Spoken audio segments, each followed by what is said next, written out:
ආයුබෝවන්.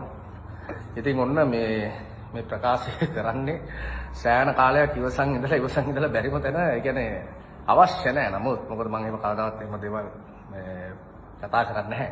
මේ ෆීල්ඩ් එකේ හැටි මිනිස්සුන්ගේ කැපිලි කෙටලි අපිට වෙනස් කරන්න බෑ. නමුත් මම දැක්ක ජින්ජර් පෝස්ට් එකක් දාලා තියෙනවා ෆ්ලෑෂ්බැක් ඔෂාන් ෆර්නැන්ඩෝ ගැන. ඔහු මෙන්න මෙහෙම පුද්ගලෙක් කියලා. ඒක ඇත්ත සාතික ඇත්ත.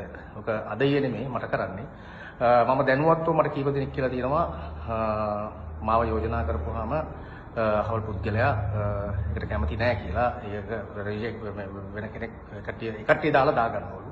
කමක් නැහැ. ඒක දාගත්තට යාලා සංවිධානය කරන ෂෝ එකක ෆ්ලෑෂ්බැක් සංවිධානය කරන ෂෝ එකක ඒකට කැමති ආටිස්ලා දාගන්න පුළුවන්. ඒක ප්‍රශ්නයක් නෙමෙයි. මොකද ඒක යාලගේ choice එක.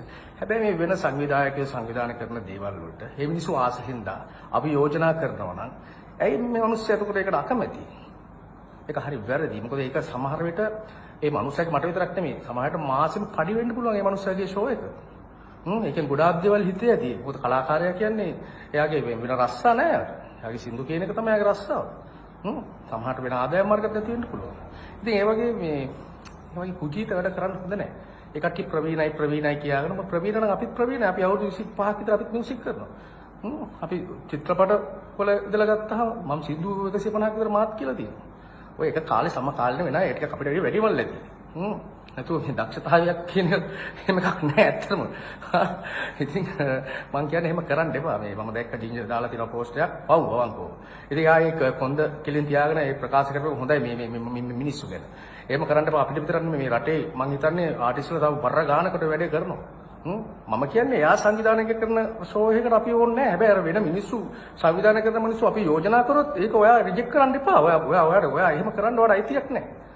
හැබැයි මම මේ නිල වශයෙන් ප්‍රකාශ කරනවා මගේ ජීවිතේටවත් ආයි මම ෆ්ලෑෂ්බැක් කියලා සංගීත කණ්ඩායමේ සින්දු කියන්නේ නැහැ. මාව කවුරු හරි යෝජනා කරත් මම මේ ගත්ත තීරණයක් මොකද ඔයාගේ බෑන්ඩ් එක එන ලොකු බෑන්ඩ් එකක් නෙමෙයි. ඔයාලා කටුකාපු ඒවා ඔයාලා කියනවා නම් දැන් මෙන්න මෙහෙමයි කියලා. ඒක වැරදි ඔයාලා.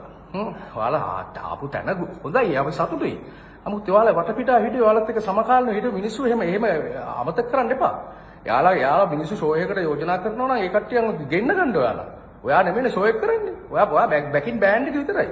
ඉතින් එහෙම පොඩ්ඩක් ඔයා ඒක තීරණය කරන්න මේ කොහොමත් මම දන්නේ නැහැ මං හිතන්නේ මේ කලාකාරයෝ ගොඩක් වොයිස් කට් දෙයි. ජින්ජර් වොයිස් කට් එකට එහෙම අසාධාරණ නිච්ච මම හිතනවා ඒක කොන්දක් තියනවා නම් කියපියෝ මේ මම නම් කවදාවත් ආයි ෆ්ලෑෂ්බැක් සංගීත කණ්ඩායමත් ගීත ගායනා කරන්න දෙන්නේ නැහැ. මට මගේ ගමනක් තියෙනවා. මට කොහොමත් අවශ්‍යතාවයක් නැහැ. මොකද අපි මෙච්චර කල් ඉවසුවා ඇත්තට මේ මිනිස්සයා මෙහෙමයි කියලා මේක එක දිගට මට මේ කියන මිනිස්සු කතා කරලා අරුණේ වා ගන්න කැමති නැහැ කියනවා. මෙන්න මෙහෙම අපි කොහොමද දාන්නේ? එයා ලිස්ට් එකක් දෙනවා. එයාගේ මෙන්න මෙහෙම දාගන්න ඕනේ මෙහෙම දාගන්න ඕනේ. ඔයා දාගන්න ඔයා සංවිධානය කරන ෂෝ එක.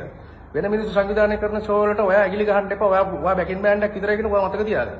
ඔයාලට සල්ලි දෙන්නේ ඔයාලට සල්ලි දීලා ගේන්නේ අපරත් සල්ලි දීලා ගේන්නේ. හරි? එහෙනම් බොහොම ස්තුතියි. කමක් නැහැ. ඉතින් මං අනිතරත් කියන්නේ හොඳක් කෙලින් තියනවා නම් Tamanට එහෙම අසාධාරණයක් වෙනවා නම් තීරණයක් ගන්න. ඒතකොට මිනිස්සු ඇත්ත නැත්ත මොකක්ද කියලා මිනිස්සුන් ගැන තේරුම් ගනි. මොකද තව කෙනෙක්ගේ බරට ගහන එක ඒක කලාව නෙමෙයි. අපි මේ මෙච්චර කල් ඉවසුවේ මේ මිනිස්සු මේ මිනිස්සයා ඒක යා පෙන්නන ඇතුලේ ඉන්න වෙන මිනිස්සෙක්. ඉතින් කම නැහැ ජයව. එහෙනම් හැමෝටම සුබ දවසක්.